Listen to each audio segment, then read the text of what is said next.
Bonsoir à tous et à toutes. Ce soir, on va parler de Lech Lecha. La paracha de Lech Lecha, c'est une paracha assez spéciale. Pourquoi? Parce qu'on parle de Avraham Avinu. Avraham, notre père, qui, comme vous le savez, d'abord ne s'appelait pas Avraham, mais il s'appelait plutôt Avram, sans le He.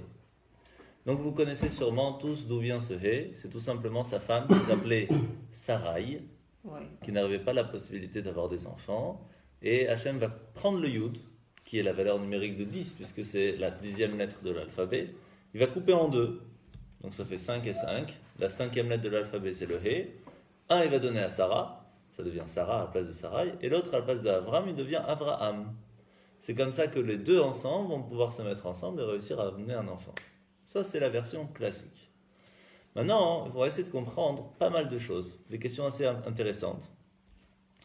Que, premièrement, Avraham, qu'est-ce qui va se passer? Il va devoir aller en Israël. Pour ça, Dieu va lui dire Lech Lecha. Pars, mais pour toi. C'est-à-dire que sache que là où je vais t'envoyer, ce sera bien pour toi, mais ne pose pas la question. Ni où, ni comment, ni parce que, etc. Rien. Tiens, si tu veux, suffit. Donc, il faut faire confiance.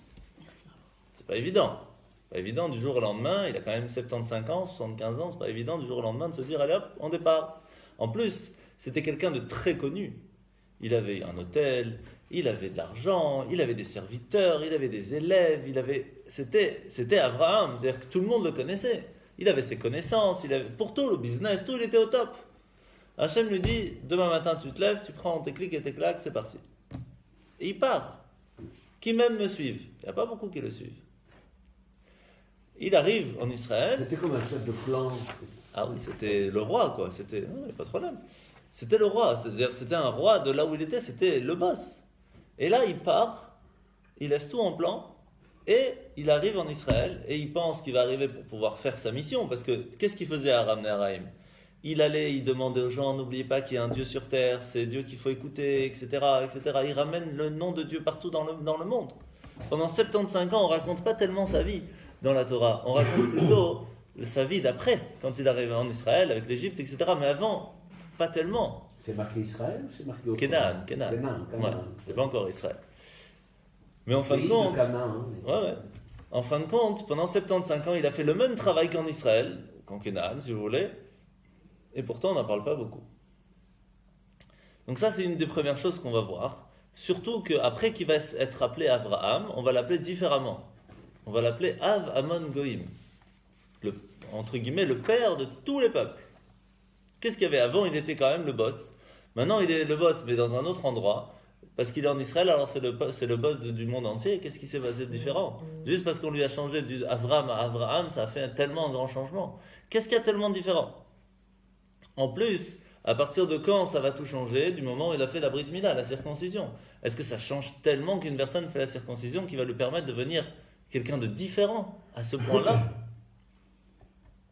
Alors pour ça, on va voir ensemble dans le texte, si vous voulez bien, et on va expliquer c'est quoi tous ces niveaux. On va essayer de comprendre c'est quoi le niveau de Avram, le niveau de Avraham, qu'est-ce qui est le mieux, et est-ce que le mieux est toujours le mieux?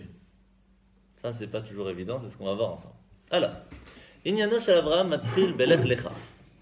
Le sujet d'Avraham commence bien sûr par Lech Lecha, comme tu as dit, c'est vraiment le centre, c'est le moteur de tout, c'est là que commence le peuple juif.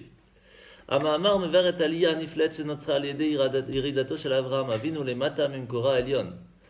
on va essayer de comprendre quelle est la grandeur qui s'est passée lorsque Avraham Avinu, il est descendu sur terre et qu'il est arrivé à mener une spiritualité qui n'était pas encore, qui est devenue à ce moment-là. Et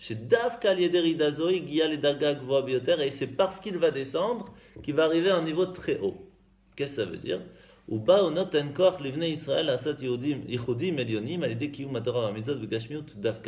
grâce à ça, on va comprendre comment ça se fait que c'est grâce à Abraham qu'on réussit aujourd'hui à faire un lien entre les choses matérielles de ce monde et les choses spirituelles dans le monde d'en haut. Qu'est-ce que ça veut dire?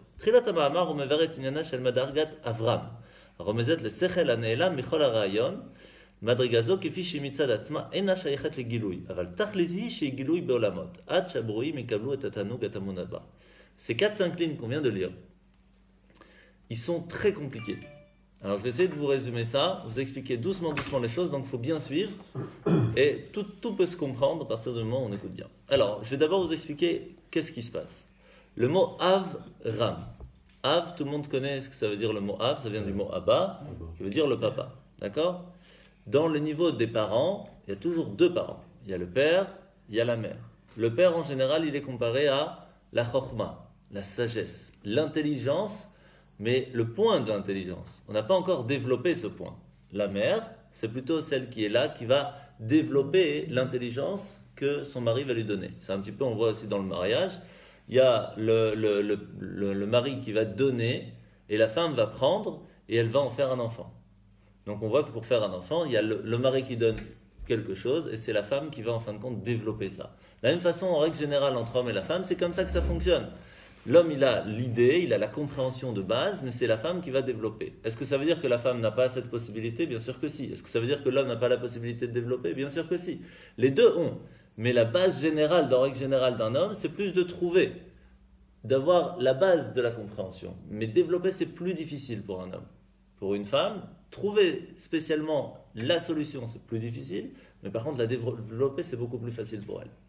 Donc on a tous les 10 niveaux chacun, mais généralement parlant, c'est comme ça que ça fonctionne.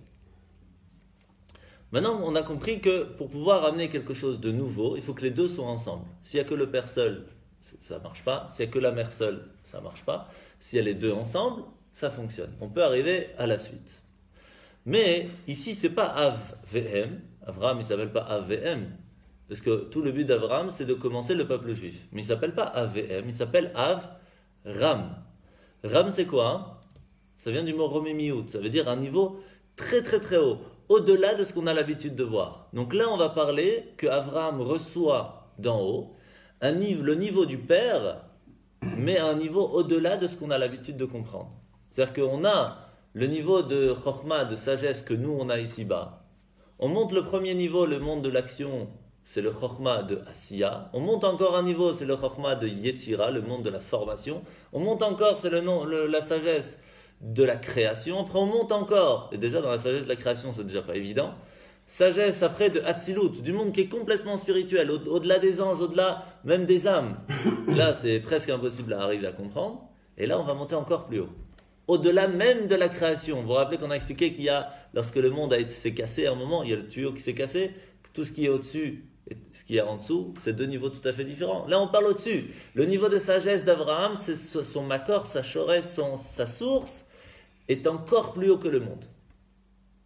Mais pour l'instant, comme on l'a déjà expliqué, tant que ça reste que le point de l'explication, qu'il n'y a pas de développement, ça reste tout seul.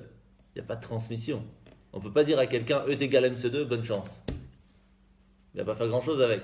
Si on donne l'idée, on donne la solution, mais on n'explique pas ce qu'il y a derrière, on ne lui donne pas la possibilité d'ouvrir ce potentiel, ça ne va pas lui servir à grand-chose. Là, c'est la même chose. Avram, c'est la force de la chokhmah, de la sagesse spirituelle énorme, au-delà de tout, qui ne peut pas se comprendre, mais qui est en plein chez Avraham, mais qui n'arrive pas à se transmettre. Il manque quelque chose. Alors, comment faire? Et ça, c'est le problème d'Avraham. Alors, comment il s'appelle en hébreu ce niveau de chokhmah, ce niveau de sagesse? Sechel le ma'ala mikol rayon. C'est une sagesse qui est au-delà de toute compréhension. Comme ça qu'on appelle Avraham. Maintenant, le but, c'est quoi? C'est de réussir à amener ce niveau-là dans le monde.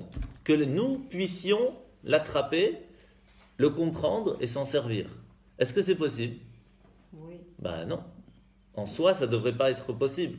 Puisque c'est tellement lourd. Si on vous dit encore, il y a un niveau spirituel qui est très grand. Et il y a un niveau qui est très bas. Mais les deux sont, même si c'est deux niveaux très très très différents, mais ça a encore un lien. C'est comme si je vous dis le compte en banque de Bill Gates avec notre compte en banque.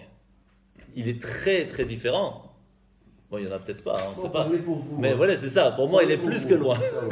Mais en tout cas, on peut dire qu'un jour, ça peut arriver qu'on y arrive. Pourquoi? Il suffit de trouver le bon truc. Mais si je vous dis maintenant, il y a une carte qui est illimitée. Illimitée. Est-ce qu'on peut faire une comparaison? Il n'y a pas de comparaison entre la limite et l'illimité. Il n'y a pas de comparaison.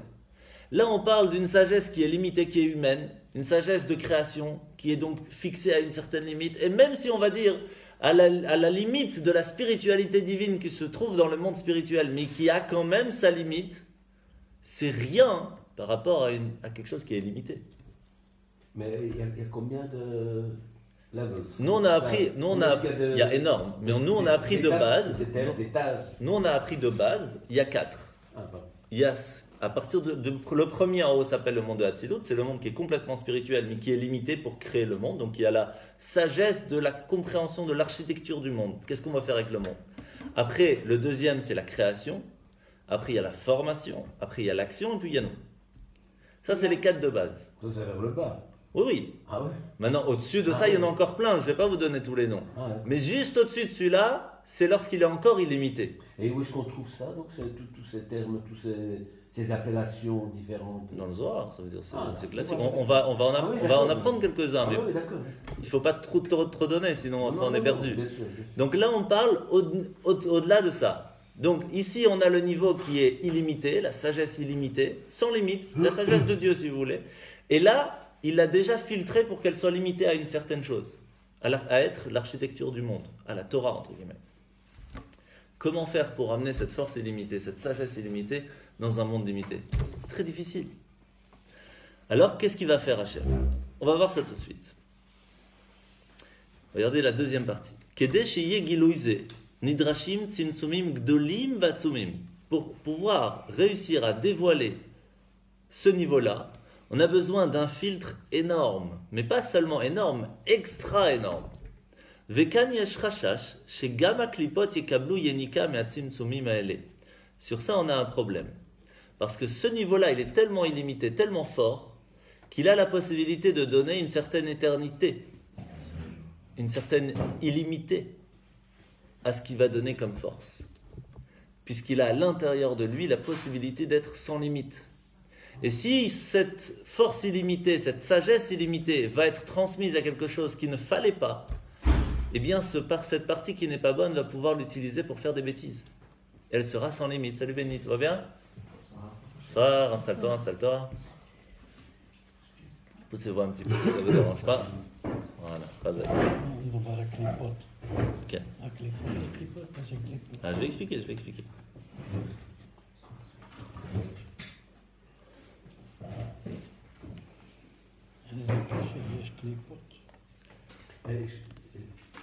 Ce texte ici, il se trouve où normalement? Ça, c'est un résumé du texte original de la Kabbale, du livre de Torah, la lumière de la Torah. Je vous donne que le résumé. Moi, j'étudie et je vous l'écris ici. Je ne connais pas assez bien, mais... Non, là, il n'y a que des tout petits termes. Moi, pas assez bien. Mais je sentais quand même qu'il y avait quelque chose... Non, c'est très, très, très, très condensé, là. Ouais. Donc, je vais te faire un petit résumé. Avram, c'est un niveau de sagesse de Av, de père, le père de tout, mais Ram, qui est Romémiot, qui est au-delà de la limite. Ce qui veut dire qu'on parle ici d'un niveau de sagesse qui est au-delà de la limite, sans limite. Le problème, c'est que pour pouvoir transmettre ça dans un monde limité, c'est pas possible. Donc il va falloir filtrer. Mais quand on filtre l'illimité, il reste illimité. On peut pas, ça marche pas. Il n'y a qu'une force de Dieu qui s'appelle Shrina, qui permet de rendre l'illimité en limite. Ça, c'est ce qui permet de faire cette couronne, qui permet de créer le monde ici-bas. Mais en fin de compte, cette sagesse-là, elle a envie de transmettre en bas, mais elle a un très gros problème. Je ne sais pas si vous vous rappelez, à Bereshit, on avait donné une très grande notion de qu'est-ce qui peut être transmis, qu'est-ce qui ne peut l'être pas. C'est lorsqu'on avait parlé de l'arbre de l'éternité qui se trouvait dans le jardin d'Éden, Etz Chaim, vous vous rappelez? Cet arbre ne pouvait plus, il pouvait être mangé avant la faute, mais il ne pouvait plus être mangé après la faute d'Adam. Pourquoi? Puisqu'Adam était de toute façon illimité, et il était éternel, qu'est-ce que ça lui change que Dieu il mange avant la faute, après la faute? Le problème, c'est que lorsqu'il allait manger ce fruit de l'éternité, à partir du moment où il a mangé la connaissance du bien et du mal, le mal aurait reçu cette force et serait éternel. Et ça, c'est pas possible. C'est pour ça que Hachem l'a empêché de pouvoir prendre cette partie d'éternité. De la même façon, ici, on a Avram. Avram, il vient dans le monde et il dit à tout le monde, sachez que Dieu m'a donné un cadeau. Il m'a donné je viens d'une source qui est énorme. d'une sagesse qui est au-delà de la limite. Je veux vous la transmettre. J'arrive pas. Pourquoi? Parce que j'ai encore en moi quelque chose qui m'empêche de la recevoir. Tant que moi je ne serai pas parfait, je ne pourrai pas transmettre parce qu'il n'arrive pas à arriver chez moi. J'arrive à avoir un certain niveau, à une certaine limite, mais cette force, cette sagesse illimitée n'arrive pas à arriver chez moi. J'ai quelque chose en moi qui n'est pas 100% parfait. Et donc si je reçois maintenant cela, ce niveau de mal, entre guillemets, qui se trouve en moi, va le recevoir aussi et il pourra l'utiliser pour des choses pas bien. Comment s'appellent ces choses mal? Des clipotes, l'écorce. Clipa, une écorce. Alors dans la clipa, on a deux sortes de clipa. Il y a plusieurs, je vais donner deux de base. On a celle qu'on appelle les shalosh klipot atmeot, ça veut dire les trois niveaux qui sont impurs complets. On ne peut rien faire avec. C'est par exemple les animaux pas cachers. On peut faire la bénédiction dessus, ça ne sert à rien. De toute façon, ça ne va pas s'élever. Donc ça ne sert à rien de faire des bénédictions dessus. C'est pas cachère, c'est pas cachère. Il y a ce qu'on appelle klipa noga. Il y a une écorce, mais elle est parvée, ni lait ni viande, ni pure ni pas pure. On a la possibilité de la prendre, de casser l'écorce, de prendre le fruit qui est à l'intérieur et de le mettre là où on veut. C'est pour ça qu'on appelle ça écorce, parce qu'en soi, elle n'est pas spécialement pas bien. Elle est juste qu'elle cache ce qu'il y a à l'intérieur. C'est pour cela que notre âme animale, en soi, ne vient pas d'un niveau qui est complètement pas pur. Elle vient d'un niveau de klipat noga. On peut utiliser notre âme animale, notre volonté de manger, volonté de boire, de dormir, etc., pour faire de bonnes choses ou pour faire des bêtises. Ça, c'est le niveau qui est entre les deux. Mais tant qu'une personne, elle n'a pas encore parfaire, elle n'a pas réussi à parfaire tout son corps, ce niveau sans limite de Dieu ne peut pas arriver chez lui. Parce que sinon, cette force illimitée, le corps va l'utiliser, la partie animale va l'utiliser, et la partie qui n'est pas encore bien pourra l'utiliser. Et ça peut être très dangereux. Et donc Hachem a mis un blocage. Une personne qui n'est pas parfaite ne peut pas recevoir ce niveau. Quand vous dites très dangereux, vous pouvez mettre un nom dessus? Bah oui. Si je vous dis, voilà, votre âme animale, elle vous dit, il faut manger, c'est trop bon, il faut manger, cachère, pas cachère, il n'y a pas de différence. Vous arrivez à vous battre contre ça. Pourquoi? Parce que vous savez, il y a des choses qu'on a le droit, qu'on n'a pas le droit, etc. Imaginez qu'il reçoit cette force sans limite. Elle n'a plus de limite pour vous faire tomber. Elle n'a plus de limite. Alors c'est vrai que de l'autre côté, ce serait bien que notre âme spirituelle ait une force sans limite pour pouvoir nous aider à combattre. Mais de l'autre côté, si l'autre aussi l'a, c'est trop dangereux. Parce que dans la sans limite, on n'est pas assez fort pour l'utiliser, cette force.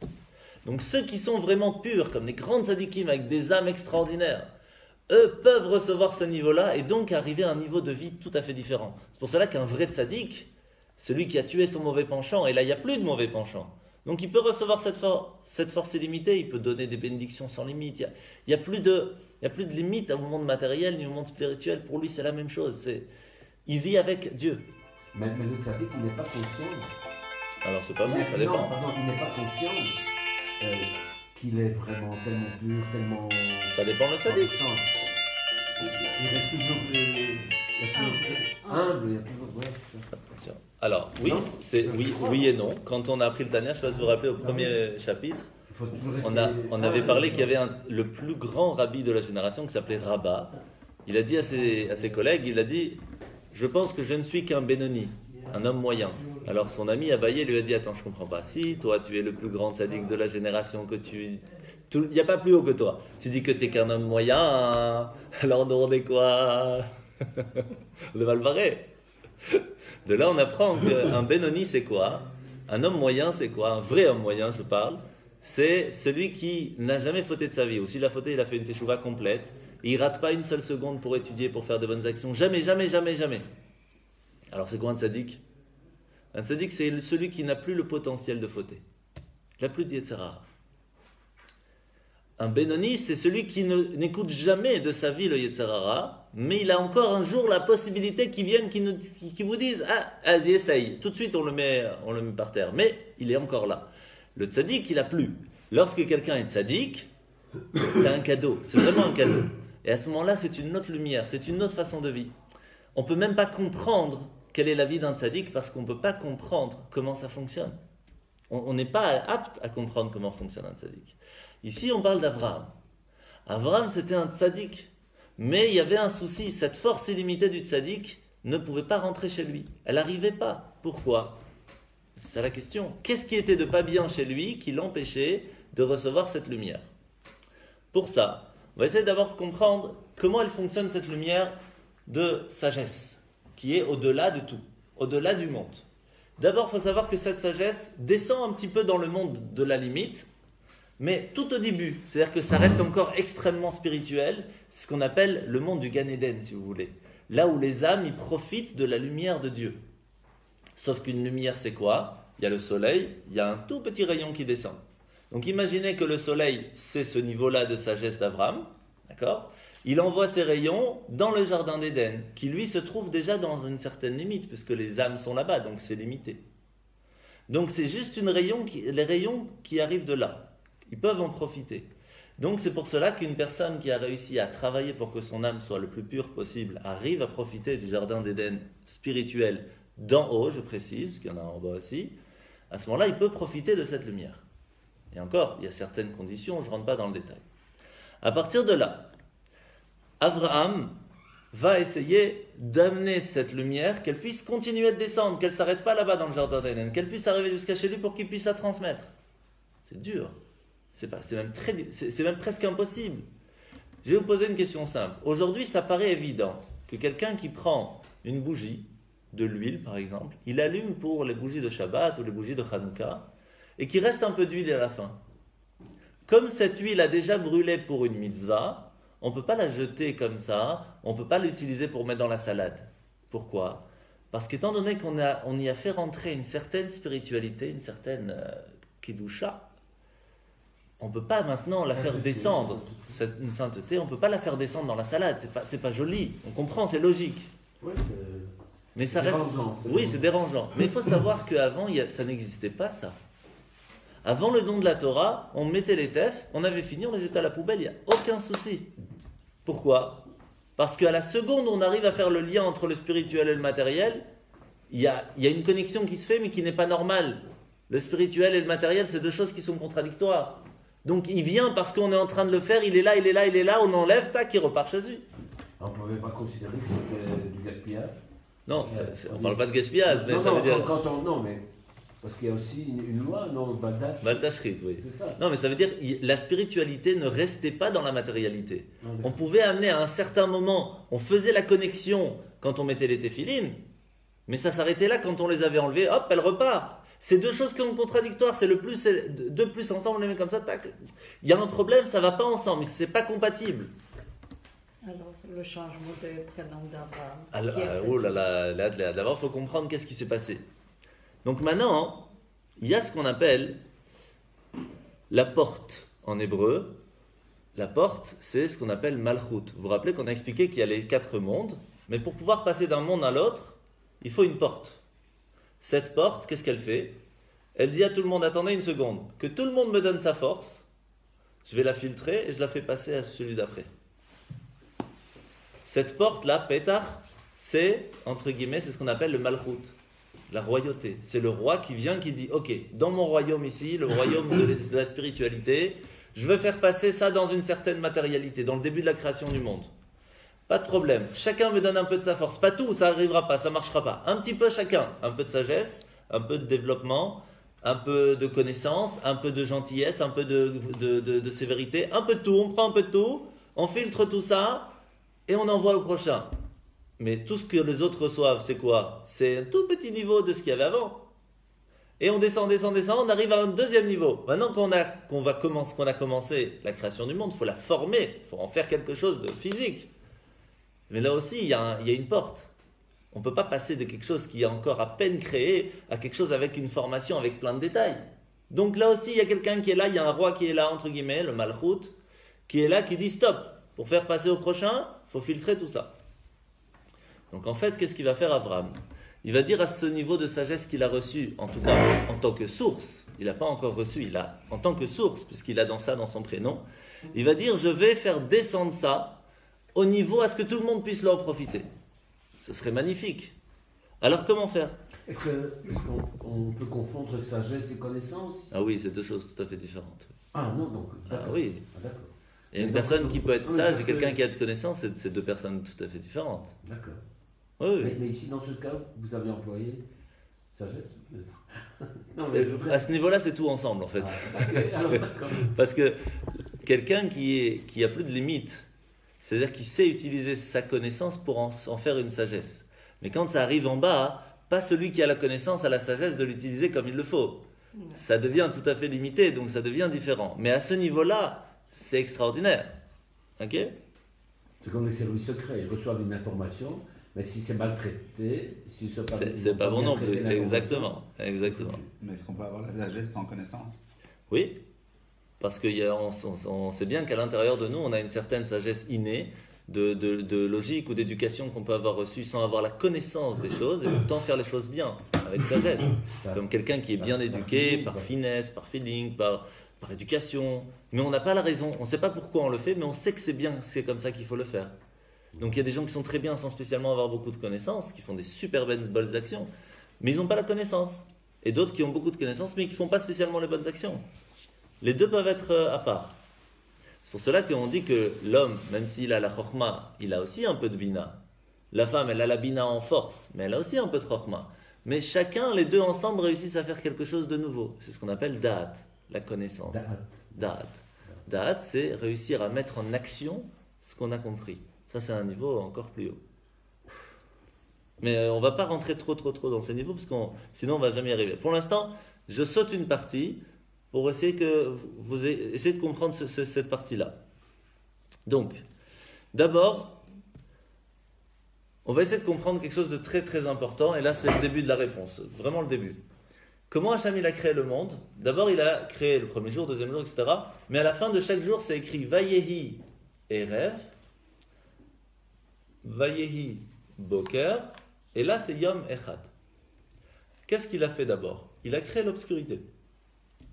Vayehi Erev. Ça veut dire, il a dû se cacher. Il a dû mettre un endroit où il n'est pas là, entre guillemets, il n'est pas là. Où il n'y a pas une spiritualité sans limite. Il a dû cacher sa force, cacher sa sagesse, cacher sa lumière, pour y faire une certaine création qui pourrait penser qu'elle pourrait exister sans lui. C'est ça l'obscurité. Faire un endroit où la personne, ou la création, la créature pourrait croire qu'elle puisse vivre sans elle, d'elle-même. C'est ce qui se passe. Nous, on pense qu'on peut vivre sans la spiritualité. Mais après, qu'est-ce qu'il va faire? Vayehi Boker. Il va y mettre une certaine lumière. Il va mettre le soleil qui va permettre à nous de pouvoir nous attacher à cette lumière qui, en fin de compte, nous rend existants. Et lorsqu'il y a les deux ensemble, alors Yom Echad, ça y est, là on a fait une bonne journée.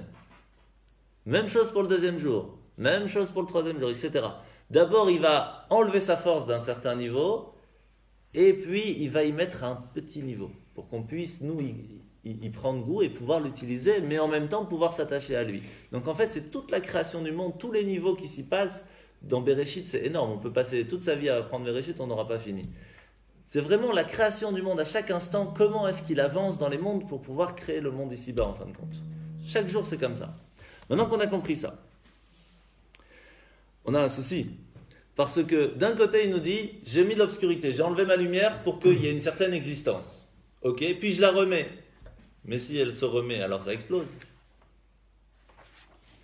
J'enlève, par exemple, je prends mon verre en plastique, je vais aux chutes de Niagara, je coupe pour ne pas que l'eau descende, je mets mon verre en plastique et je rallume la chute de Niagara. Qu'est-ce qui se passe? Est-ce qu'il va se remplir mon verre?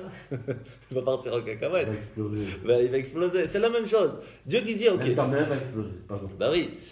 Qu'est-ce qui va se passer? Hachem il dit, ok, on va créer le monde, mais il y a trop de lumière. Poussez-vous un peu la lumière, faites de la place. Très bien, je mets la terre. C'est bon, la lumière pouvait revenir. Je pars en cacahuète, c'est la même histoire. Donc il y a un problème ici. Comment ça marche pour que quand la lumière est revenue, elle s'arrête là? Elle ne puisse pas se mettre à l'intérieur. Donc il y a quand même une certaine obscurité qui est restée. Eh oui, sinon, c'est pas possible. Sinon tout s'écrase. Donc comment faire? Donc on a compris qu'en fait, tout le but, c'est quoi? c'est de pouvoir être Yom Echad. Que dans la journée, dans Yom, on soit Echad. Echad, ça vient du mot Yichud, ça veut dire lier les deux. Lier l'obscurité avec la lumière. Lier la partie matérielle physique avec la partie spirituelle. Remettre le lien entre l'avant-création avec la nouvelle création. Refaire le lien entre Dieu et le monde. Ça, c'est le but. Le but de toute la création du monde, c'est Vayi Erev. On a enlevé la spiritualité. Vayi Boker, je la remets. Mais ça, normalement, ça ne marche pas. Eh bien, si on vient, on fait Yom Echad, si on se lève le matin et on dit si je vais faire le lien entre les deux, que ça n'explose pas, ça marche. Et toute la semaine, pendant les 6 jours de la création, toute la semaine pour nous en règle générale, c'est ce qu'on doit faire. On doit trouver à faire le lien, c'est notre travail à nous de travailler, de faire le lien entre les choses matérielles avec les choses spirituelles. Et qu'est-ce qu'on fait Shabbat alors? On se repose. Qu'est-ce que ça veut dire on se repose? C'est plus à nous de faire ce lien. Le lien se fait automatiquement. Comment on voit ça? C'est facile. Pendant la semaine, vous mangez un bon couscous boulette. Qu'est-ce qui se passe? C'est très difficile de réussir à profiter de ce couscous sans que le corps en profite et que pour Dieu on le mange. C'est très difficile. Dire qu'à ce moment-là, je le mange que pour avoir des forces, pour pouvoir après aller à la prière ou étudier ou faire des bonnes actions, même travailler pour sa famille. C'est aussi une mitzvah d'aller aider sa famille. Mais je ne le mange pas pour le kiff.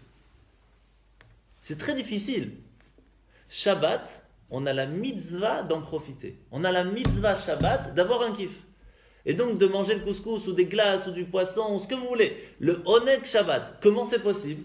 Comment Hachem il peut nous dire oui, pendant 6 jours tu vas devoir travailler à faire ce lien entre le matériel et le spirituel. Donc fais attention à ce que tu fais pendant 6 jours. 7e jour, no stress, éclate-toi. C'est plus à toi de faire le travail. Je m'en occupe. Toi tu profites et moi je fais le lien tranquille. Même que tu profites du monde, le monde profite avec toi. La spiritualité et la matérialité, ils vivent ensemble. Complète. C'est extraordinaire. Ça, c'est Shabbat. Ça, c'est un niveau extraordinaire. Ce serait bien de pouvoir être comme ça pendant toute l'année. On n'est pas de stress. On peut profiter du monde sans avoir le risque qu'on va l'utiliser pour nous et pas pour Dieu. Ça, c'est Shabbat. Et c'est ça qui entourera Mashiach. On n'aura plus ce risque puisqu'il n'y aura plus de mal. Il n'y aura que du bien. Tout ce qu'on va utiliser, même si c'est pour nous, ce sera pour Dieu. Parce que tout se fera pour Dieu. Ça, c'est le Shabbat. C'est pour ça qu'on profite. On peut prendre un bon café le matin, on peut prendre des bons gâteaux le matin. On peut... Voilà, c'est autre chose Shabbat. C'est autre chose Shabbat. Maintenant qu'on a compris ça, on va comprendre une notion très importante qu'on reverra beaucoup de fois. Donc, je vais vous l'expliquer maintenant. Comme ça, vous avez la compréhension de cette base. On a ce qu'on appelle dans la Torah, dans la Kabbale, Bitul Beyesh et Bitul Bemtziut. Une personne peut s'annuler à Dieu de 2 façons. La façon la plus classique que tout le monde peut arriver, c'est ce qu'on appelle Bitul Beyesh. Bitul, ça veut dire annuler. Yesh, ça veut dire l'existant. Ça veut dire Dieu, j'annule ma volonté pour ta volonté. Je ne vais pas faire ce que moi je veux, je vais faire ce que toi tu veux. Ça veut dire j'existe et moi, choisis de faire ce que toi tu veux. Mais j'existe. C'est une annulation avec une certaine existence. Tout le monde peut arriver à ça. C'est pas évident, mais on peut y arriver. Bitul bimtziut, c'est-à-dire qu'on dit à Dieu, je n'existe pas. Si tu me donnes une certaine existence, elle n'est que toi. Donc je n'ai aucune façon de réfléchir, je ne fais que ce que tu me demandes. C'est pas moi qui choisis. Je ne suis même pas que ton intermédiaire. Je suis ton... Voilà. Je réfléchis pas, entre guillemets. C'est même pas moi qui fais. Je ne suis que l'intermédiaire de ce que tu me demandes de faire. C'est tout. Je n'ai pas d'existence en soi, puisque tout est Dieu. Donc, en fin de compte, je ne suis que rien par rapport à Dieu. Donc, ça, c'est Bitul Bimtziut. C'est un niveau qui est très rare. Très rare. Très, très, très rare. Ça peut arriver de temps en temps. Ça se réveille sur un certain point chez une personne, comme par exemple quelqu'un qui, pour lui, à force de mettre les tefs, mais vraiment qui travaille à les mettre, pour lui, il ne se pose plus la question de se dire est-ce que je les mets, est-ce que je ne les mets pas. C'est une partie de ma vie de mettre les tefilines. C'est normal, je suis annulé complètement à sa volonté. Ce n'est pas moi qui choisis de mettre les tefs. Ce n'est pas comme si j'ai le Yetzer Hara qui me dit ce matin, vas-y, ne les mets pas. Ça, en règle générale, tout le monde l'a. Ça veut dire que moi, je me bats contre mon mauvais penchant pour les mettre. Mais ça veut dire que j'existe. Donc c'est encore au niveau de Bitul Beyesh, l'annulation à l'existence. J'existe encore, c'est moi qui choisis de le faire. C'est très bien, attention, on est humain, hein, mais il y a un niveau plus haut qui est très rare. Réussir à tuer son mauvais penchant, entre guillemets, le niveau du tzaddik, sur certaines petites choses dans la vie, que la question ne se pose pas. C'est comme ça. Tu vois la différence? Ça va doucement. C'est pas évident d'arriver à ce niveau, attention. Hein. La question, c'est de savoir, dans le deuxième niveau, Bitul Bimtiout, est-ce que c'est pas plutôt le fait que la volonté que Hachem veuille devienne, comme respirer, ta propre volonté? Ça veut dire dans le sens que tu vas aimer ça, mais comme si c'était pour toi, parce que tu es arrivé au niveau d'aimer comme ce que Hachem aime. Le souci, c'est que dans la question, tu as donné la réponse. C'est comme si du moment où tu dis je, c'est-à-dire que j'ai une certaine existence. Comme si ma volonté sera la sienne. Mais ça veut dire que c'est quand même ma volonté. C'est très fin. Hein. Que ce soit jumelé, c'est ça que je veux dire. Je pensais que c'était comme si c'était une seule. À partir du moment où la personne, elle est comme Moshe Rabbeinu par exemple. Moshe, lorsqu'il parlait, Dieu parlait à travers sa gorge. C'est comme si Moshe à ce moment-là n'avait pas d'existence en soi. Il n'avait pas de vie à lui, mais il vivait avec... C'était une partie divine qui parlait dans le monde. Ça, c'est ce qu'on appelle Batel Bimtiout. C'est rare. C'est hyper rare. C'est soumettre. C'est même plus annulé. Il n'y a plus d'existence. Ça, c'est rare, hein, attention. C'est possible d'arriver, mais c'est rare. Maintenant qu'on a compris ça, simplement, vous avez les deux notions. D'accord? Qu'est-ce qui se passe lorsqu'il y a une lumière qui est trop forte dans le monde? Imaginez qu'il y a un ange qui vient, qui se dévoile maintenant. Non, tout de suite maintenant. Qui vient, qui se dévoile, dit maintenant il faut mettre les tefs, ma chère arrive. Qu'est-ce qui se passe? On va s'éblouir. Ce sera trop fort pour nous, on sera complètement annulé, on n'aura plus d'existence. Parce que c'est trop fort pour nous. Mais lorsque on était avec nos ancêtres, ils parlaient avec les anges. Rabbi Yosha ben Levi, il discute avec l'ange de la mort. Qu'est-ce que tu peux me prendre mon âme comme ça? Tu me montres où tu m'amènes. C'est un autre monde. Vous voyez, la servante de Abraham, elle parle avec l'ange. Ouais, raconte qu'est-ce qui se passe, j'ai pas d'eau. Ouais, bon, viens, on discute. C'est un autre monde. On peut même pas comprendre de quoi on parle ici. Donc, le niveau de spiritualité qu'avait Abraham par rapport à nous, c'est pas qu'on est annulé, c'est que même pas on peut dire qu'on est annulé, on n'existe même plus. Maintenant, on a un problème. Ce niveau d'Abraham,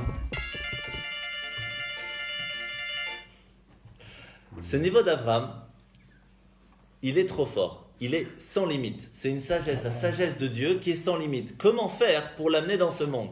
Si elle vient directement, qu'est-ce qui se passe? On va avoir ce bitul bimtiout, on n'aura plus d'existence. Mais Dieu ne veut pas qu'on ait plus d'existence.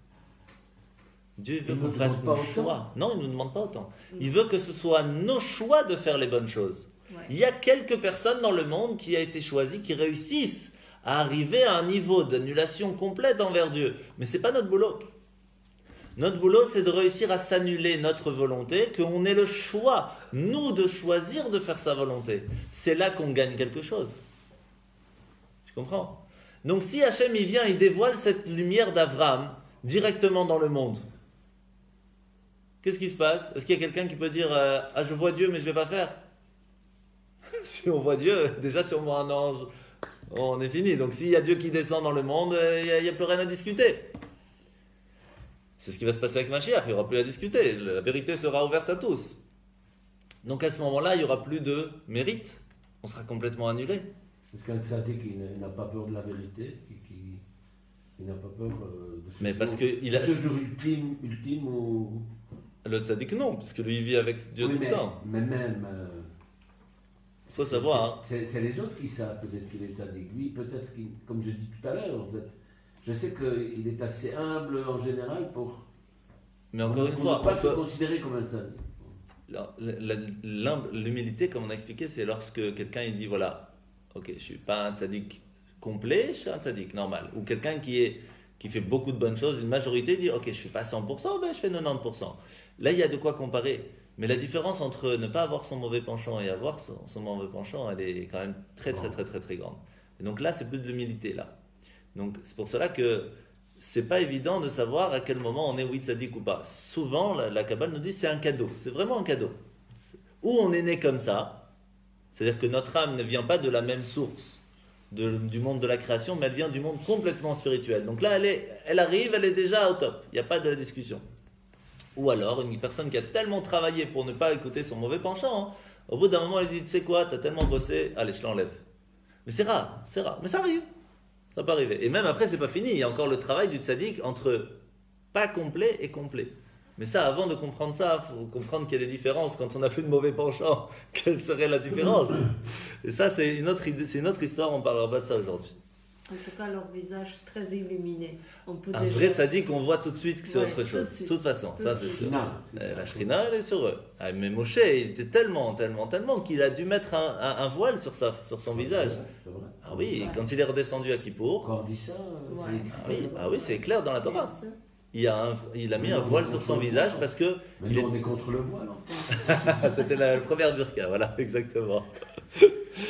Alors, Ah, vous n'avez pas terminé, pardon. Vous disiez, donc vous expliquez qu'il avait mis un voile. oui, c'est tout. C'est-à-dire que. Ok, d'accord. Ouais. Donc, maintenant qu'on a compris qu'on a un problème avec ce niveau d'Abraham, il est trop grand. Donc, il va falloir le filtrer. Comment faire pour le filtrer? On a besoin de son fils. Yitzhak. Yitzhak, c'est quoi? C'est Gvura. C'est la sévérité. C'est quoi la différence entre Chesed et Gvura? Chesed, c'est celui qui donne sans limite. La bonté sans limite. Tu fais du bien, tu fais pas du bien, je donne. Ça, c'est ce qu'il voulait faire Abraham. Il voulait prendre son niveau, donner à tout le monde. Et c'est pour ça que Ishmaël a reçu sans limite. Et lorsqu'il faisait des bêtises, il ne l'a pas repris. Prends mon fils, prends. Et ça a fait des problèmes. Parce que si on ne dit pas à son enfant stop à un moment, ça ne va pas. Yitzhak, lui, il a dit, je vais faire l'inverse. Je vais donner à personne. Il faut vraiment mériter. Si tu mérites, tu as. Sinon, il n'y a rien. C'est la sévérité à 100%. Donc il a filtré à un niveau très fort cette lumière. Et c'est ce qui va amener qui ça? Yaakov. Alors Yitzhak, ce n'est pas le père de tout Israël. C'est le père de Yaakov, mais aussi de Esav. Parce que quand on est trop strict et qu'on n'a pas la porte ouverte, un, il peut devenir extraordinaire, mais l'autre, il peut partir en cacahuète. C'est ce qui s'est passé avec Esav. Vous savez que Yaakov et Esav, ils ont étudié à la yeshiva ensemble jusqu'à 13 ans. Et c'est à la bar mitzvah qu'Esav, il est parti de l'autre côté. Ils ont étudié la même chose, même éducation. Chez Yitzhak. Et pourtant, ça n'a pas tenu. Parce que trop fermé, c'est pas bon. Yaakov, c'était Tiferet, c'est le mélange des deux. C'est ça qui a permis à ses enfants d'être 12 garçons, entre guillemets, parfaits, en tout cas tous tzaddik. Et là, on va voir qu'il y a une différence encore avec quelle femme va faire la différence. Vous allez voir, c'est assez intéressant. Donc, on a un souci maintenant parce que Abraham, il veut pouvoir recevoir ce niveau qu'on a dit de Sechel Lema la Mikol Rayon, ce niveau de sagesse, de compréhension divine qui est au-delà de tout, qui est sans limite. Mais le problème, c'est qu'il n'est pas parfait. Si sa partie non parfaite va recevoir cette force sans limite, elle va pouvoir faire ce qu'elle veut. Cette clipa aura une force sans limite, et ça, c'est pas bon. Alors Hachem va lui demander de faire la Brit Mila. C'est ce qui va lui permettre de recevoir ce niveau-là. Et donc va amener Yitzhak, qui va amener Yaakov, et qui va en fin de compte amener le peuple d'Israël. Donc là, on a d'abord compris un tout petit peu de ce qui se passe. Maintenant, on va essayer de comprendre pourquoi alors à ce moment-là qu'il a fait la Brit Mila, il est devenu Av Amon Goïm, le maître de tous les peuples. Après qu'il a fait la circoncision, pas avant. À 99 ans, c'est ça. Ouais. Pourquoi? Quelle différence? Avant la Brit Mila, il faisait tout. 612 commandements. Le moment où il fait la Brit Mila, Dieu lui dit, à partir du moment où tu ne seras plus le boss de ta petite ville, tu seras le boss du monde. Makara. C'était un des commandements, peut-être.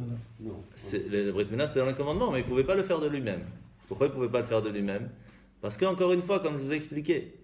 Mais réellement, c'est lui-même qui s'est circoncis. Oui, mais il aurait pu le faire. Il aurait pu le faire quand il aurait pu le faire à 18 ans, il aurait pu le faire à 40 ans, il aurait pu le faire plus tard, plus tôt. Oui, mais à ce moment-là, il ne savait pas que c'est. Ah, ben, je ne sais pas. Ah, il savait, bien sûr qu'il savait. Pourquoi il ne l'a pas fait alors? Quoi, il savait tout. Pourquoi il n'a pas fait la d'avance, Brit Mila? c'est- Bah, c'est Dieu lui avait petit à dit. petit qu'il a appris. Adam a appris à Shem, qui a appris à Noach, qui a appris à Methusalem, qui a appris à... Il y avait la yeshiva de Shem et Ever, donc c'était quelque chose de connu.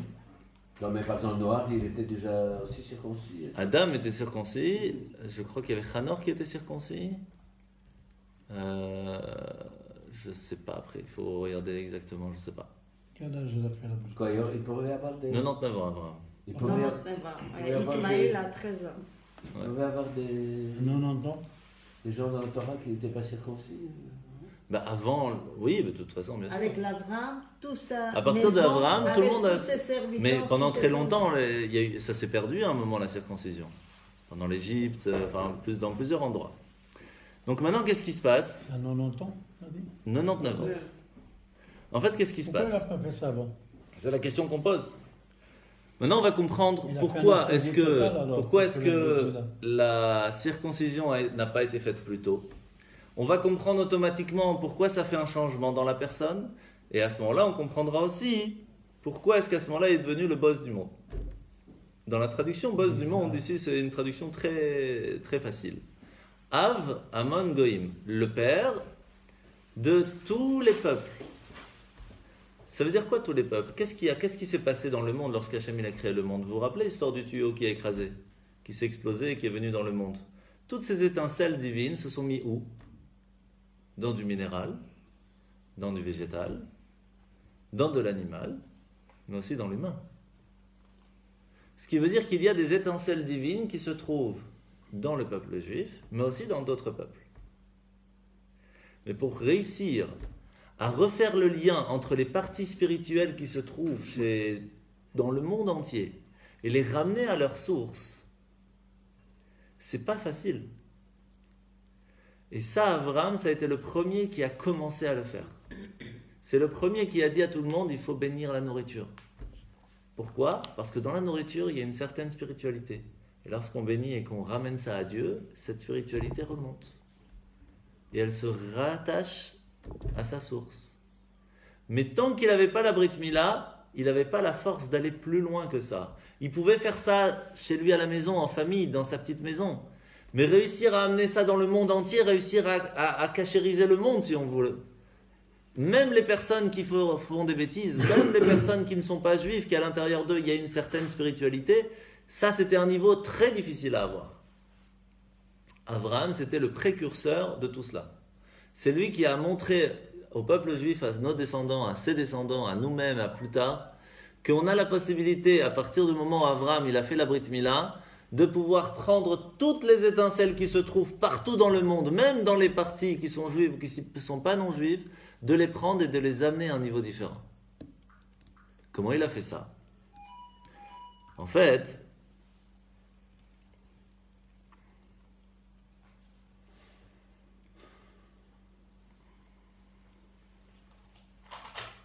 Aussi, après la circoncision, qu'il a reçu le nom Abraham. oui.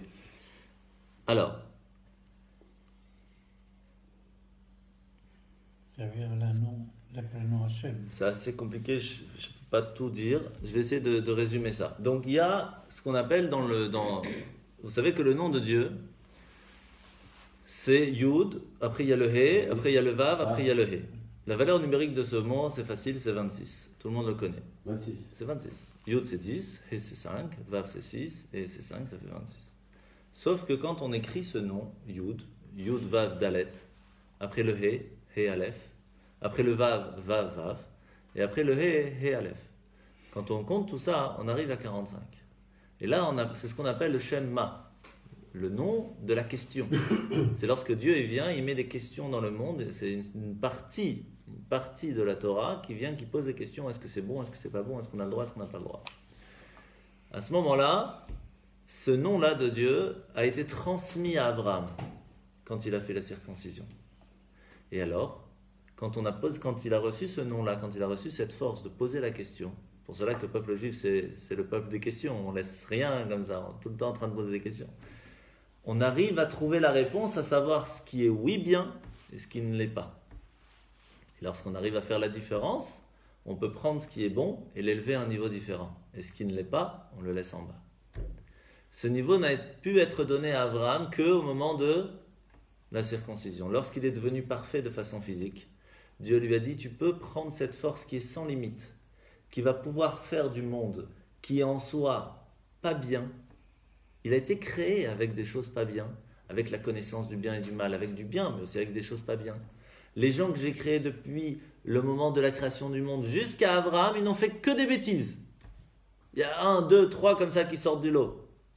Noach, Matouchalach, Hanor, tout le reste, ils ont fait que des bêtises. Au point, il a dû tout détruire avec le déluge. On a appris ce matin. Mardi, on a appris. Donc en fait, Hachem, il a créé le monde de façon vraiment pas bien. Il aurait pu le faire bien. Non, il veut pas. Il a fait spécialement que tout ne se fasse pas bien parce qu'à l'intérieur de tout cela, il y a des étincelles de spiritualité, des étincelles de bien qui se trouvent dans cette partie qui ne l'est pas. Et Abraham, il a reçu cette force de pouvoir trouver la différence entre l'un et l'autre. Et c'est lorsqu'il a reçu ce hé de Abraham, après qu'il a fait la Brit Mila, qu'il va pouvoir faire cette différence. Quel rapport avec le hé? Le hé, c'est quoi? Hachem. C'est le nom de Dieu. Yud, et il y a le hé, vav et hé.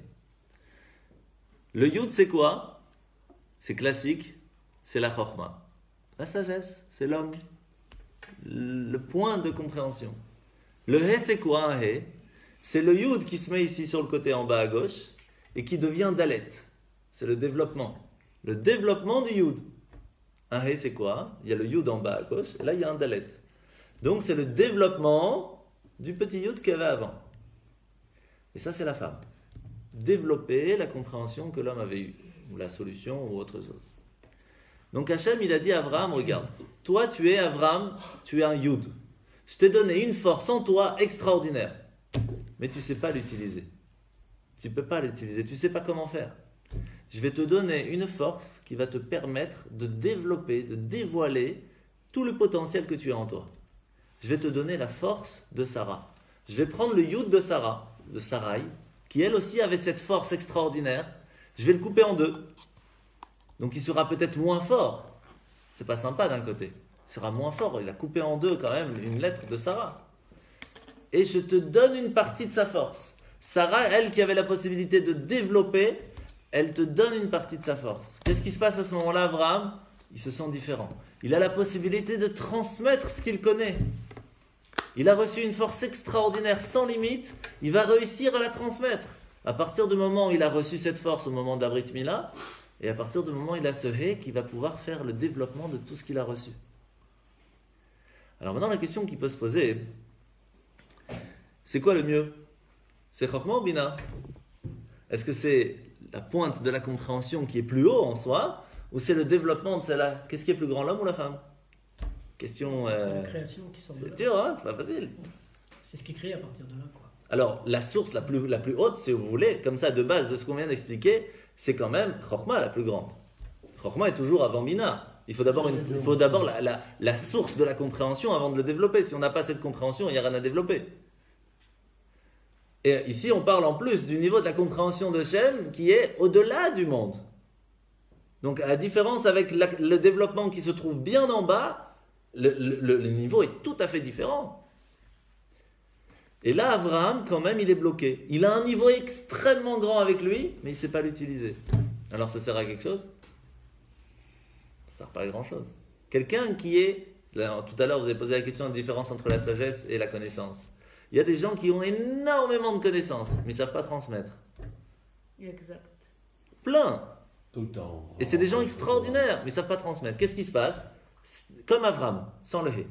Ils ont une connaissance, une force de connaissance, ils ont cette chokhmah en eux, mais ils ne savent pas être talmid chacham, ils ne savent pas transmettre. Et ça, c'est bina. Alors, qu'est-ce qui est mieux? Chacham ou et mevin? Sagesse. En soi, ça devrait être chokhmah. Ici, on apprend que sans bina, ça ne sert à rien. Et donc, c'est vrai que bina est peut-être plus bas. C'est vrai que ce hé l'a rendu plus bas, l'a fait amener un lien à ce monde beaucoup plus proche. Et automatiquement, si on est plus proche du monde, plus proche des gens, entre guillemets, qui sont plus bas, qui ont moins de connaissances, on descend de niveau soi-même. Mais si on n'a pas ça, on n'a rien. Parce que rester tout seul là-haut, ça ne veut rien dire. Alors que quand on va en bas et qu'on vient et qu'on tire les gens vers le haut, alors on a tout gagné. Et c'est pour cela que la preuve, elle se trouve où ça? Chez l'homme le plus chacham du monde. C'est qui l'homme le plus intelligent du monde? C'est facile. Salomon. Ah, Shlomo. Ouais. Shlomo. C'est vrai que Moshe avait une connaissance de plus que Shlomo n'avait pas. C'est quoi? Shlomo, le roi Salomon, il avait la possibilité d'expliquer de 3000 façons chaque petite lettre dans la Torah. Enfin, Ça veut dire quoi 3000 façons? C'est-à-dire que si quelqu'un arrive devant lui qui est à son niveau, il lui explique à son niveau. Quelqu'un qui arrive qui est un peu moins bien, il lui explique à son niveau. Il peut descendre de 3000 degrés pour expliquer même à un enfant de 2 ans la Torah pour son niveau. Ça, c'est une force. C'est ça qu'on appelle un homme intelligent. Celui qui sait descendre sa connaissance pour pouvoir transmettre à tous les niveaux. Ça, c'est une chorma. Mais ça ne s'appelle pas chorma. Ça s'appelle bina.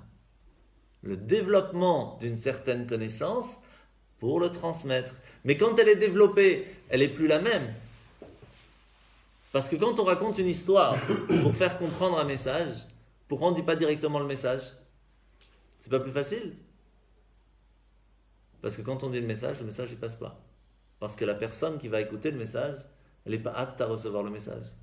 Donc on va raconter une histoire, un exemple, une chanson ou un truc qui va transformer, qui va développer, qui va aussi contracter en fin de compte cette sagesse qui aurait pu se dire en quelques secondes, mais qui va se raconter en histoire avec tout ce que vous voulez, même en exemple, tout ce que vous voulez.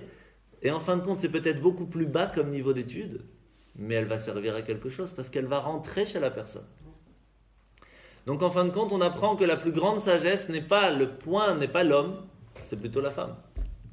Parce qu'elle réussit à transmettre. C'est pour cela que le judaïsme se transmet par la femme. la femme.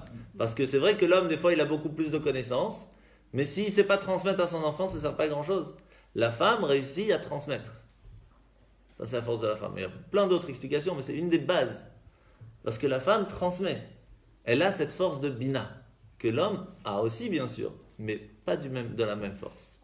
Maintenant qu'on a compris ça, on comprend aussi pourquoi, quand on écrit les téphilines ou le Sefer Torah, etc., on doit toujours vérifier que le yud du nom de Dieu, ou même tous les yud en règle générale, doit s'écrire avec 3 petits, pieds. Des trucs qui sortent. En haut, quoi. Un yud, c'est quoi? C'est un carré. D'accord? Un carré. Ici, en bas, ça descend pour que ça fasse un yud. S'il n'y a pas celui-là, c'est pas un yud. C'est juste un carré. Donc celui ici, c'est un yud. Il est cachère ou pas? Non, il doit Ça avoir- s'appelle un yud. C'est tout. Mais il n'est pas encore cachère. Il doit avoir les- Quand on écrit comme ça, simple, dans un chumash, oui. Mais pas pour un Sefer Torah, pour des téphilines, des mésosot.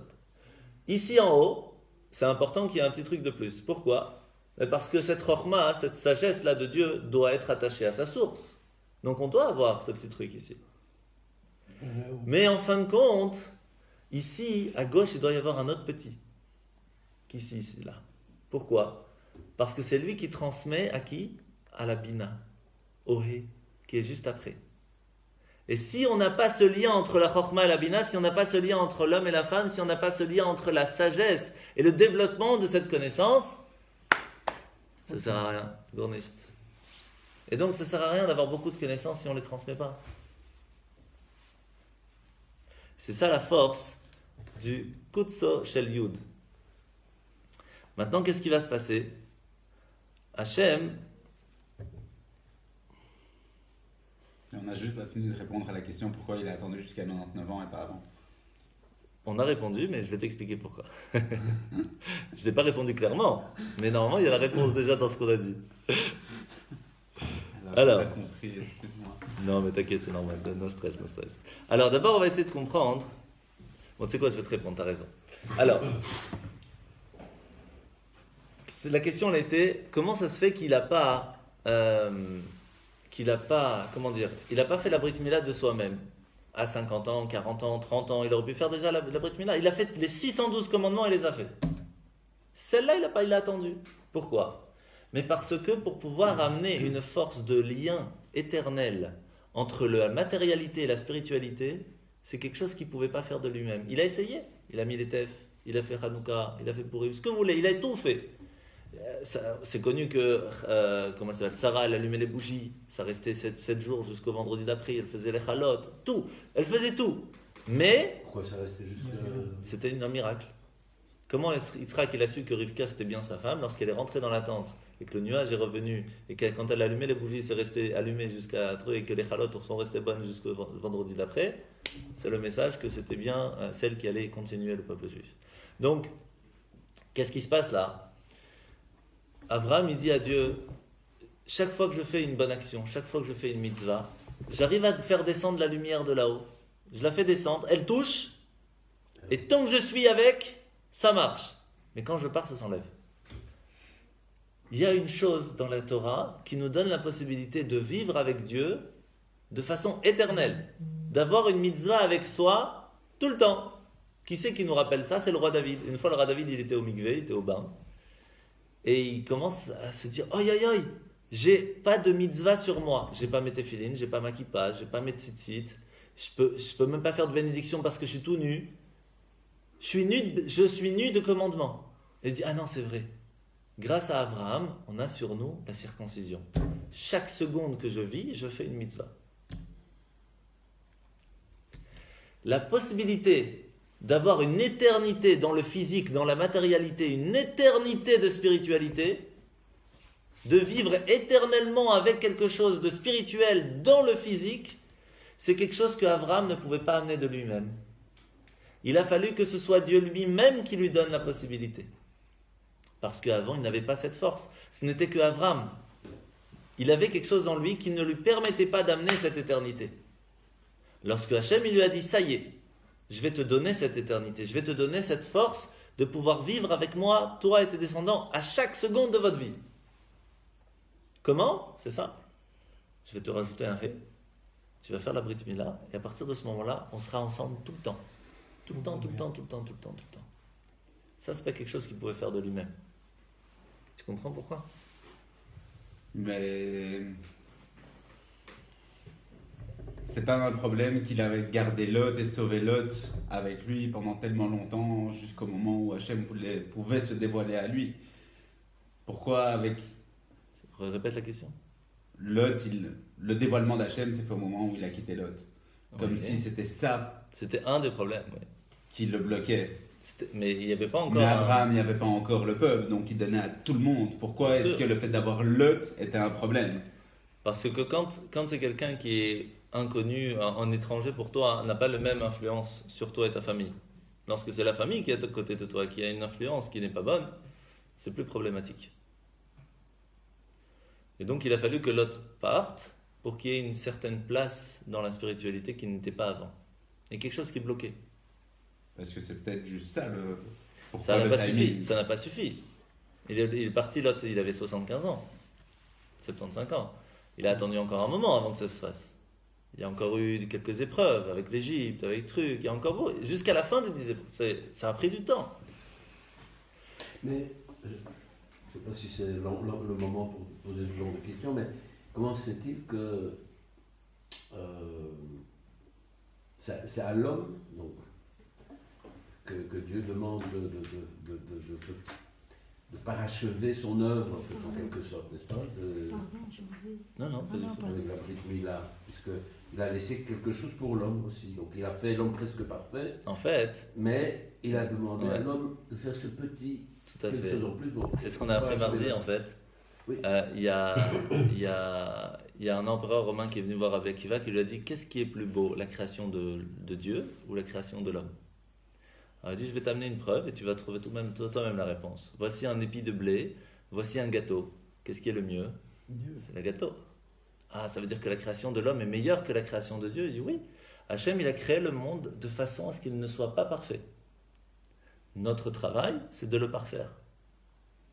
Donc il nous a créé pas parfait et on doit faire quelque chose pour le parfaire. Mais comme la femme c'est 2.0, il a créé parfaite. Ah ben, c'est ça que je voulais. Justement, j'allais. Quoi qu'il se passe, on aura tort. Donc, Non, mais j'allais justement dire pourquoi est-ce que. Oui, pourquoi est-ce qu'il n'y a pas eu La- quelque chose qu'il a demandé à la femme? il a créé la femme Ezer Kenegdo. La femme elle a une certaine forme parfaite, entre guillemets, une force qui est parfaite, qui a cette bina, cette compréhension que l'homme n'a pas, qui permet d'être ou une aide pour son mari, ou elle va être contre son mari. Si le mari, il est pour Dieu, alors sa femme sera pour lui. S'il est contre Dieu, sa femme sera contre lui. C'est pas compliqué. C'est un miroir. Et donc, il a créé la femme de façon tout à fait différente. C'est une autre création. Il a coupé en deux, il y a autre chose. Ok? C'est pour cela qu'on a besoin des deux. C'est qu'ensemble qu'on y arrive. On va finir vite parce qu'il est tard. En fait, on apprend que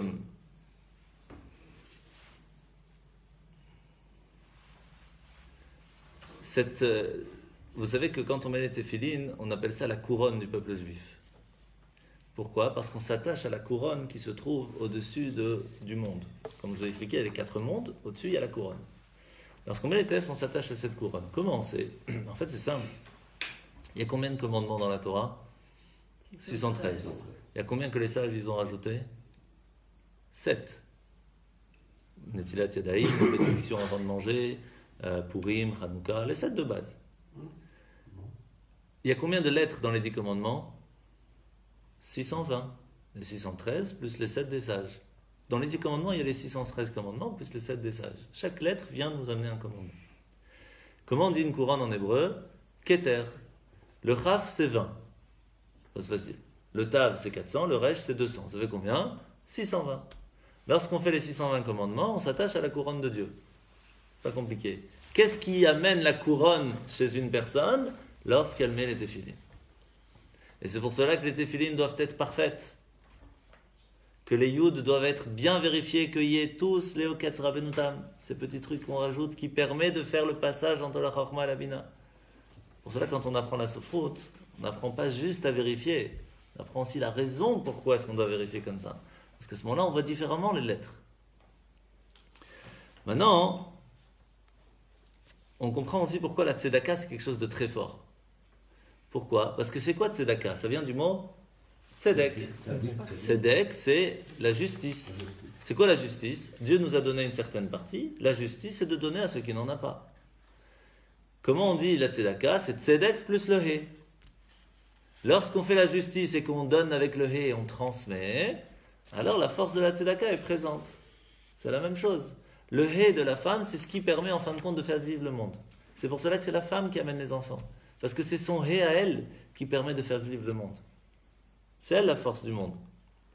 Et c'est pour cela qu'une personne qui fait la tzedaka est plus forte et va aller plus haut encore, va s'attacher à un niveau de Dieu beaucoup plus haut que celui-même qui va étudier la Torah, tout ce que vous voulez. Pourquoi? Parce que lorsqu'on s'attache à l'étude de la Torah, qu'est-ce qui se passe? On arrive à quel niveau? Au niveau de Chokhmah, de la compréhension de Dieu, de la sagesse divine. Mais lorsqu'on fait la tzedaka, qu'est-ce qui se passe? On s'attache à la couronne, au-delà de la couronne. On s'attache à la volonté de Dieu, pas à la sagesse de Dieu, à la volonté de Dieu. C'est beaucoup plus fort. C'est pour cela que c'est important d'étudier la Gemara. Pourquoi? Parce qu'on réussit à comprendre comment Dieu veut les choses ici-bas. Qu'est-ce qui est bon, qu'est-ce qui n'est pas bon, comment ça fonctionne, etc. Pourquoi c'est important d'apprendre la Kabbale? Parce qu'on s'attache à un niveau de compréhension qui est au-delà encore, qui est un niveau spirituel. Et c'est ça qui permet à l'âme de prendre des forces, à comprendre, à s'attacher. Vous comprenez? Et maintenant qu'on a compris tout ça, on comprend pourquoi, avant 75 ans, avant 75 ans, on ne parle pas tellement dans la Torah de toute la vie d'Abraham. On raconte rien. Et voici qu'il avait 3 ans, et qu'il voit Dieu, nanana, on ne rentre pas dans le détail. Et à 75 ans, vas-y, lech lecha, vas-y, pars. Et pendant 75 ans, il faisait quoi? Il faisait du business, il faisait des bêtises. Pendant 75 ans, il faisait la même chose qu'avant. Il faisait les prières, il faisait la Torah, il étudiait, il offrait à tout le monde, il amenait tout le monde à la maison. La même chose. Quelle différence? La différence, elle est simple. Avant 75 ans, il n'avait pas reçu de Dieu la possibilité de faire ce yichoud, de faire ce lien entre le monde matériel et le monde spirituel. Il n'avait pas cette force. À 75 ans, il a reçu une nouvelle force. Hachem lui a dit, pars pour toi. Sache que tu vas devenir différent maintenant. Tu vas arriver en Israël, je vais te donner tu vas faire la Brit Mila, tu vas avoir un autre nom, etc. Je vais te donner une force que tu n'avais pas avant. Chaque fois que tu vas maintenant réussir à faire ta mission, ta mission c'est de transmettre à tout le monde que Dieu existe, d'amener une spiritualité dans ce monde, cette mission avant tu la faisais, elle partait, ça restait pas. C'est comme quelqu'un qui fait plein de bonnes choses pour la communauté, mais en fin de compte, il n'y a rien, on ne voit pas de fruits. Ça reste du vent. Pourquoi? Parce qu'il n'a pas cette force de transmission. Lorsque quelqu'un il arrive à faire ce qu'Abraham a fait lorsqu'il était en Israël, il a reçu cette force de transmission qu'elle reste. Que la force de la spiritualité, lorsqu'elle a touché la matérialité, elle est restée. Il y a des fruits qui vont venir de ça. C'est pas donné à tout le monde. Et c'est pour cela qu'après 75 ans, quand Hachem lui dit ça y est, lech lecha, pars de ce que tu étais avant, maintenant tu vas devenir une autre personne, tu vas devenir une autre force. Là, à ce moment-là, on parle de lui. Là, on commence à discuter. Et ça répond aussi pourquoi il est très important de ramener, avant le don de la Torah, d'expliquer l'histoire d'Abraham et de Yitzhak et de Yaakov. Pourquoi on ne commence pas la Torah? Hachem a créé le monde en 6 jours. Ok, on a dit que c'est important parce que c'est la preuve que l'Israël nous appartient, c'est Rachid, on avait expliqué. Et tout de suite après, on va commencer directement, les Juifs reçoivent la Torah. Et puis après, qu'est-ce qu'il y avait dans la Torah? Non. D'abord, on doit parler qu'Abraham, il est venu, Hachem lui a dit, Lech Lecha. Et vas-y, je vais te donner la Brit Mila, et voilà que... Pourquoi c'est important? Parce que, qu'est-ce qu'on a gagné au don de la Torah? On a gagné en fin de compte qu'à chaque fois qu'on fait une bonne action, on amène la spiritualité dans le monde et elle reste. Alors c'est à double tranchant. Parce que lorsqu'on prend un livre en hébreu, tant qu'on ne l'a pas lu, il n'y a pas de spiritualité dedans. On l'a lu une fois, elle est dedans, on ne peut plus jeter. Le livre, on ne peut plus le mettre dans la poubelle. C'est fini. Il a une spiritualité qui est restée. Avant, le don de la Torah, on prenait un livre en hébreu, même avec le nom de Dieu, on le fermait, on le jetait à la poubelle. Il n'y a pas de problème. Aucun souci. La spiritualité ne restait pas dedans. Aujourd'hui, lorsqu'on fait une petite action, une petite étude chez soi à la maison, on amène une spiritualité à la maison qui reste éternellement. Éternellement. Pour ça que c'est important de faire les Torah apéro. D'inviter chez vous à la maison, de choisir un thème, vous me dites quel jour, quelle heure, vous invitez vos amis, et on fait un cours de Torah chez vous à la maison. Ça amène une spiritualité chez vous à la maison qui reste éternellement.